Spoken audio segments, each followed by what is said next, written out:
In our work at the Center for Humane Technology, as Jacob mentioned, we focus kind of with three different lenses. One is on the technology, by which I mean, what are the new capabilities created by technology? So with social media, the capability to influence or hijack human psychosocial vulnerabilities and really getting deep into how does technology influence us?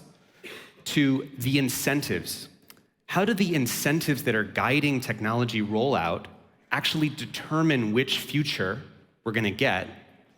And then the last is on the psychology or society. How does that selection of that technology lead to the world that we now live in? We inhabit the world created by those incentives. So this is the work that we do at Center for Humane Technology. Now, why is this so hard? Why is it so hard to steer technology? Well, we often refer to the work of E.O. Wilson, who famously said, as a sociobiologist, the fundamental problem of technology is we have Paleolithic brains, medieval institutions, and godlike technology. Our brains are mismatched. Our institutions, as those who were on the previous panel said, government regulation or government's understanding, institutional understanding lags behind technology. Another way to visualize this is something we call the complexity of the complexity gap. That the complexity of the world is going up.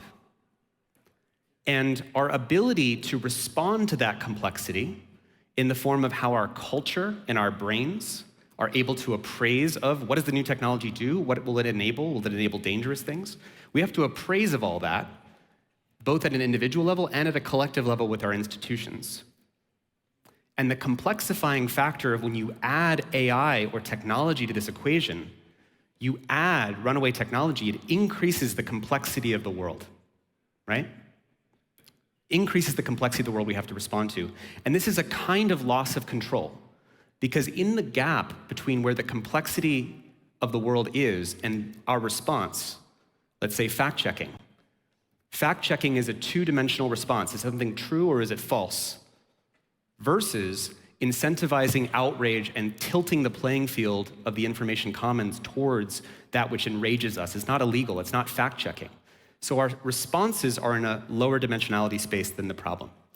And part of what we need to do to steer technology is by closing the complexity gap, by having our appraisal of the technology and our institutional responses match the complexity of the world.